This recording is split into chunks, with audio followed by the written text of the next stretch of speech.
Chicken मलाई tikka juicy या soft नहीं बनता या मसालों का परफेक्टली अंदाजा नहीं हो रहा, तो आज मैं अपने दोस्तों के साथ 1 kg चिकन की रेसिपी शेयर करने जा रहा हूँ, जिससे आपको मसालों का परफेक्टली अंदाजा भी हो जाएगा। और साथ में तैयार करेंगे बारबेक्यू सॉस, इमली की चटनी, जिससे मलाई बोटी का फ्लेवर और भी ज्यादा डिलीशियस हो जाएगा। चलिए दोस्तों स्टार्ट करते हैं आज की इस रेसिपी को। सबसे पहले दोस्तों चिकन लेग वाली साइड का आपने बोनलेस ले लेना है। इससे जो टिक्का बनेगा आपका ज्यादा जूसी बनेगा। ये 1 टेबल स्पून मेरे पास साल्ट है। सबसे पहले आपने साल्ट लगाकर अच्छी तरह हाथों से चिकन को मिक्स कर लेना है। ये सारे स्टेप्स आप मेरे फॉलो कीजिएगा अगर आप अच्छा रिजल्ट चाहते हैं तो दोस्तों ये 2 अदद लेमन लिए हैं मैंने। लेमन में जूस अच्छा होना चाहिए, नहीं तो आप इसकी क्वांटिटी थोड़ी बढ़ा लें। तो लेमन जूस डालने के बाद एक बार फिर से हम इसको अच्छे से मिक्स करेंगे। दोस्तों कमेंट में आप पूछ लिया करें, कोई भी आपको मसला पेश आ रहा हो तो आप कमेंट कर दिया करें। तो इससे मुझे भी अंदाज़ा हो जाता है कि मेरे दोस्तों को कहाँ पर मसला आ रहा है, तो फिर मैं उस टॉपिक को ज़्यादा हाईलाइट करने की कोशिश करता हूँ। तो इस तरह दोस्तों आपने लेमन और नमक को सबसे पहले मिक्स कर लेना है। तो उसके बाद दोस्तों अब इसमें शामिल कर रहे हैं हम दही। दही दोस्तों एक तो चिकन को सॉफ्ट भी करेगी और दूसरा जूसी भी बनाएगी। और ये अब मैंने 1 टेबल स्पून जो है जिंजर और गार्लिक का पेस्ट ऐड किया है। 2 टेबल स्पून ग्रीन चिल्ली इसमें शामिल किए हैं। 1 टेबल स्पून पपीते का पेस्ट इसमें शामिल किया है। 2 टेबल स्पून दोस्तों मिल्क पाउडर इसमें शामिल किया है। कोकोनट है दोस्तों, ये भी 2 टेबल स्पून इसमें जाएगा। जीरा 1/2 टेबल स्पून इसमें शामिल करना है।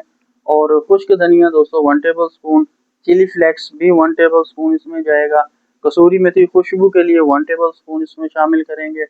और दोस्तों ये गरम मसाला है 1/2 टेबल स्पून। कम ही यूज़ करना है, नहीं तो ज़्यादा यूज़ करेंगे तो कलर हमारा ख़राब हो जाएगा। इन तमाम चीज़ों को दोस्तों अच्छी तरह से मिक्स कर लेना है। यहाँ दोस्तों आप ग्रीन चिल्ली जो है वो क्रश्ड करके भी इसमें शामिल कर सकते हैं। 2-3 पीस आप ले लें, उनको अच्छे से चॉप करके आप वो इसमें शामिल कर लें। इन तमाम चीज़ों को मिक्स करने के बाद दोस्तों 150 ग्राम कुकिंग क्रीम है मेरे पास, जो इसमें शामिल करेंगे। कुकिंग क्रीम अच्छी तरह से मिक्स करने के बाद दोस्तों हम इसमें ऑयल शामिल करेंगे। तो अगर आपके पास दोस्तों पपीता नहीं है तो आप उसकी जगह पाउडर इस्तेमाल कर सकते हैं। अगर पपीते का पाउडर भी अवेलेबल नहीं है तो कचरी पाउडर, ये तीनों चीज़ें मीट को टेंडर करने के लिए होती हैं। इन तीनों में से कोई भी चीज़ आपके पास है तो आप 1 टेबल स्पून इसमें शामिल कर सकते हैं। 100 ग्राम दोस्तों इसमें ऑयल ऐड करेंगे। ऑयल ऐड करते वक्त दोस्तों आपने एक बात का ख्याल रखना है कि मसाला जो है वो ज़्यादा पतला ना हो जाए, इसलिए मैंने लास्ट में ऐड किया है ताकि हमें आइडिया हो जाए कि कितना इसमें ऑयल जाएगा। जिस तरह मैं बना रहा हूँ तो ये मैंने 100 ग्राम इसमें ऑयल शामिल किया है, इसके लिए काफ़ी रहेगा। और जो फ्रीज़ करना चाह रहे हैं इसी पॉइंट पर आप फ्रीज़ भी कर सकते हैं इसको।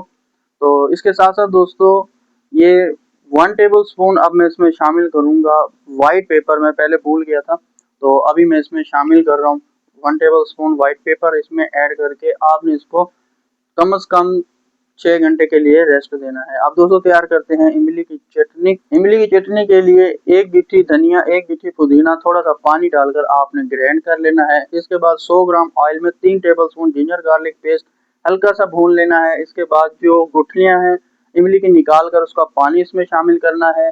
ये जो पेस्ट हमने बनाया है वो शामिल करना है। 50 ग्राम चीनी शामिल करनी है। और ये जो मसाले आपको स्क्रीन पर नजर आ रहे हैं, ये बॉइलिंग जब हो स्टार्ट हो जाए तो आपने इसमें शामिल कर देना है।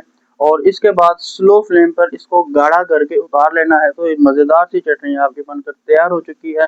मेरे इस तरीके को फॉलो करके आप मलाई टिक्का ग्रिल पर भी पका सकते हैं, शैलो फ्राई भी कर सकते हैं, ओवन में भी पका सकते हैं। और अगर फ्रीज किया हुआ है तो थोड़ी देर पहले आप इसको स्टीम दे लें।